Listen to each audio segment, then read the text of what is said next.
Okay, so I do want to follow up on one question, which is um, two cities, two major ones in Vietnam, Ho Chi Minh City and Hanoi.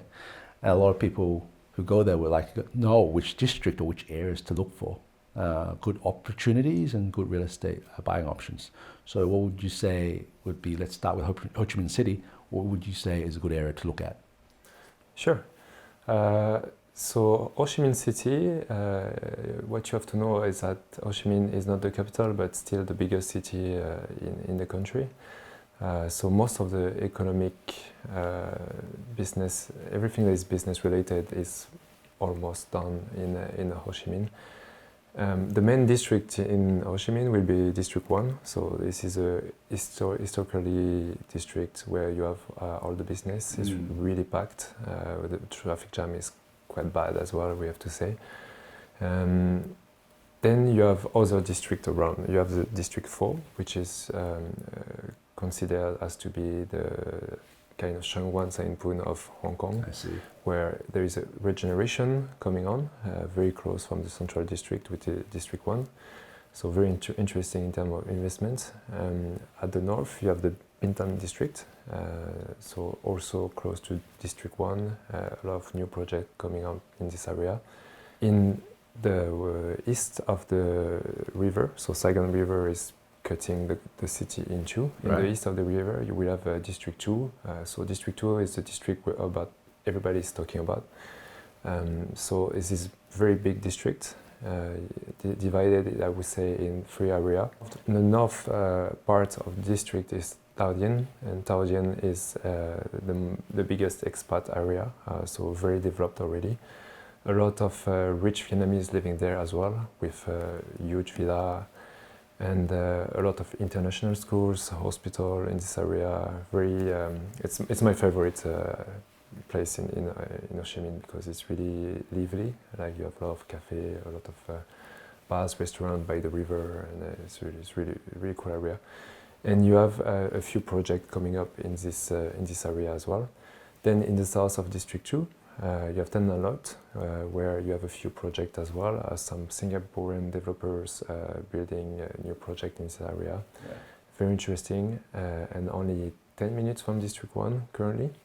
And in the middle of these two areas, you have what we call Tu Chiem, what is compared by a lot of people to Pudong in Shanghai, as it has always been a kind of empty area, or a few inhabitants, but a few houses here and there, but almost empty. Facing District 1, just the river is separating the two, where the government has put a priority of development. So you have many projects coming up in this area. Price is actually already quite high because there is a lot of demand. Historically, it has never been linked very well. So since a few years, you have a tunnel going from District 2 to District 1, crossing the river. That's helping a bit, but not enough. And in the north, you have a bridge linking the two districts. A lot of traffic jam because there's a lot of connection between those two, and also District 2 is a way to go to District 9, which is a bit further district. So if you go now, you will see the construction of new bridges, working bridge, bridge for cars as well, and this district is being linked to the old city, so to Bintan, District 2, and District 4 and District 7 in south. Talking about District 7, so District 7 is the main area for Korean. It's a kind of Korean district. Right. Because as you know, Ho Chi Minh and even Vietnam as a whole has a really big population of Korean people. And also District 7 has a lot of school and hospital, so it's very expat area oriented as well. So it's at the south of the city. Last district I want to mention is District 9. So District 9 is to the east of the city. So it's you have District 1, District 2, and District 9 is to the east. So a lot of things are happening in District 9 at the moment. So we mentioned before the manufacturers move from China to Vietnam.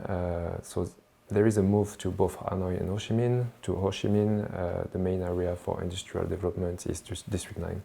So you will have companies like Samsung sitting up there with factories, or Intel, or a lot of technology company.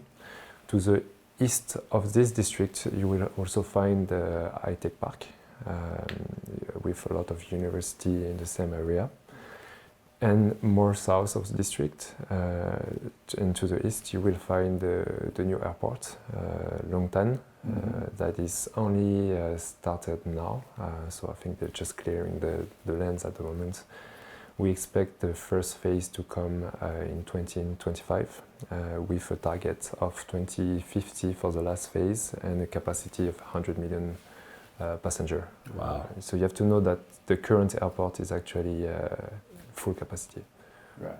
There's more visitors coming than the normal capacity of the airport. Right. So this new airport will definitely help the city to grow on the international scale. Sounds like District 1, District 2, and District 9 is the place to be. Well, thanks for all that extensive knowledge. But how about Hanoi? Like, what do we look out for in Hanoi? So for Hanoi, there is also lots of things going on as well. So as you know, if you check on Google Maps, it's a very huge city. But in fact, it's a new city.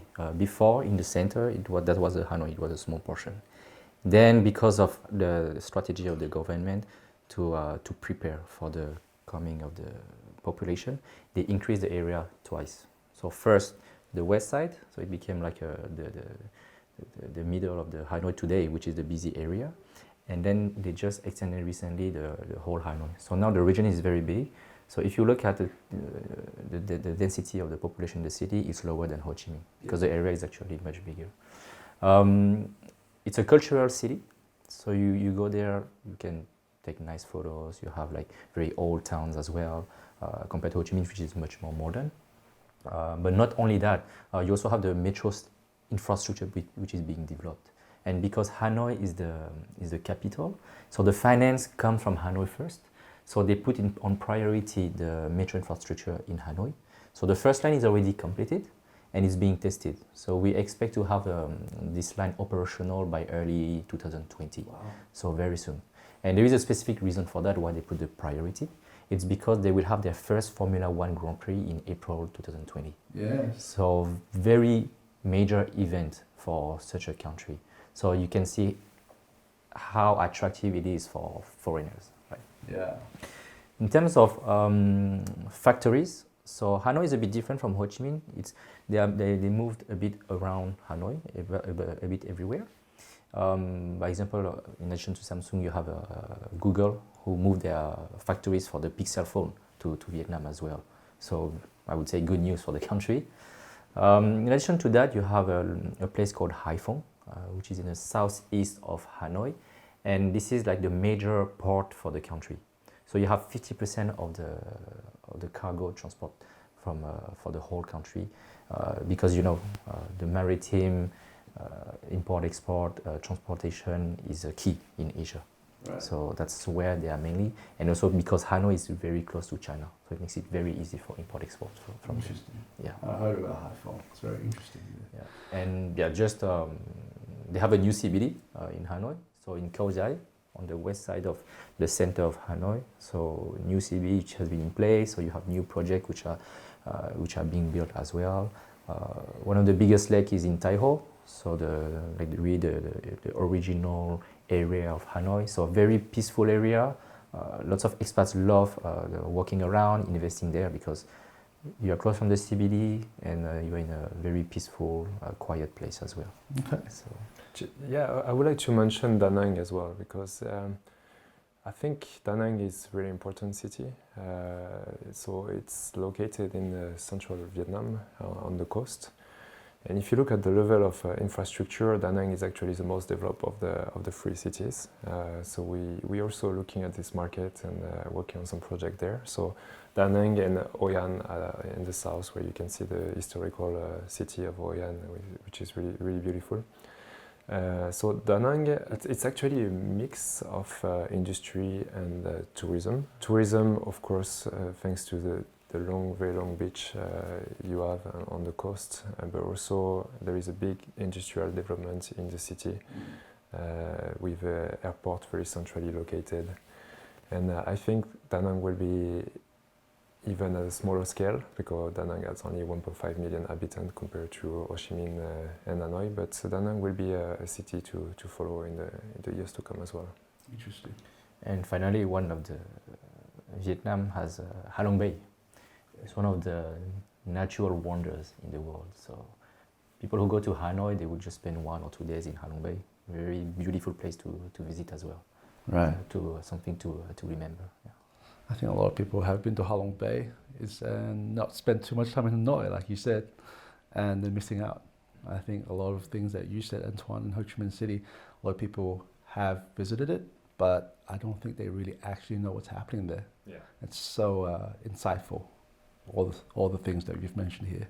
Before we end the podcast, guys, I want to end on a question that's quite open. It's this one. What is something that you find very, very obvious that no one is talking about, and you just have to bring it to their attention in Vietnam? Anything in Vietnam? Is it the last one? Because we cannot finish on that then. Well, I think You make it light. if there's anything you want to mention to, I think we covered mostly everything. Because here we wanted to mention more about how livable is the country, like people that actually move there and enjoy the food, like the new restaurants, thing, etc., etc. But I don't think we can close on that. So maybe I start with food and you finish with the... I was going to say The non-serious one, the serious one. The first to attack wins. There is one thing.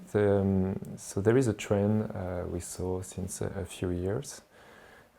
So first of all, you have to know that Vietnamese are very nationalist. Like they like their country. There's this love for the country. You could see the youth team of football did some good result in the Southeast Asia Cup last year, and the whole country was coming to the street celebrating.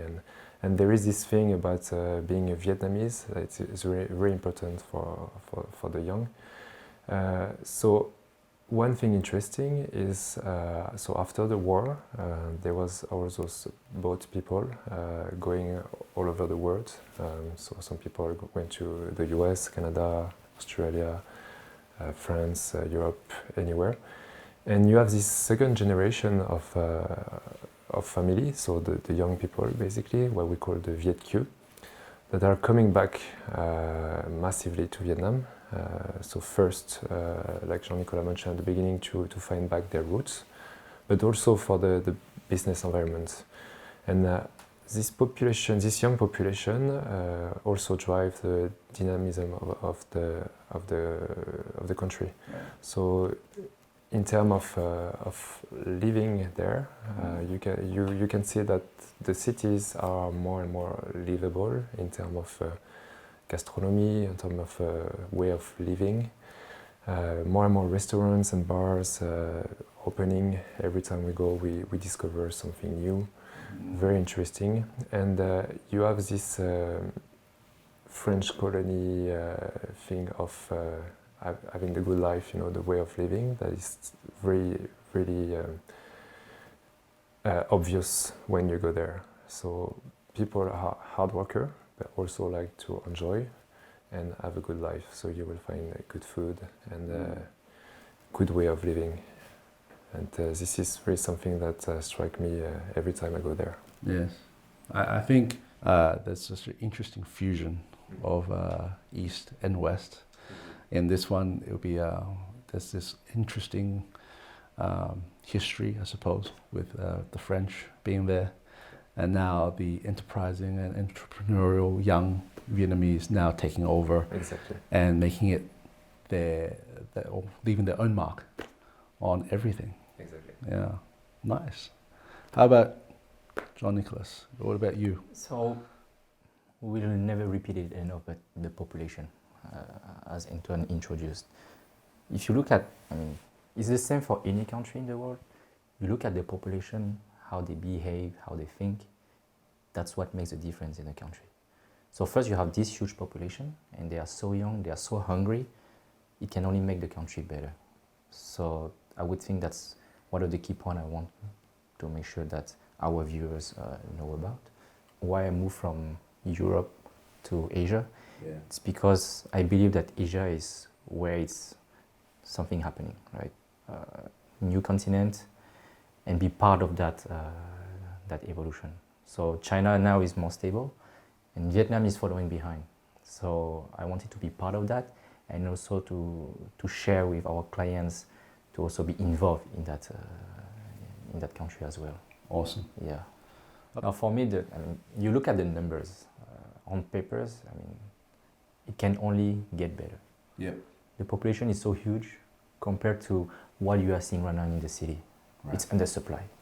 So just on paper, on the numbers, I would say there's no risk. You can go safely in the country and be part of that economy. So yeah. Okay, so before we end, how can people find you, and how can they connect with you? So we have the website, redstoneasia.com.hk, or you can contact us directly On LinkedIn, mobile, social LinkedIn, media? Facebook. We are available. Yeah. We are based in Hong Kong, so we are always happy to meet clients, answer questions, any type of questions as well. So I'm sure there will be a lot, and hopefully after this podcast, more people will find you guys. Well, thank you so much. Thank you. It's been a Thank you, pleasure. Herman. Thank you, Antoine. Thank you. Thank you, John Nicholas. Thank you so much. Thank you. And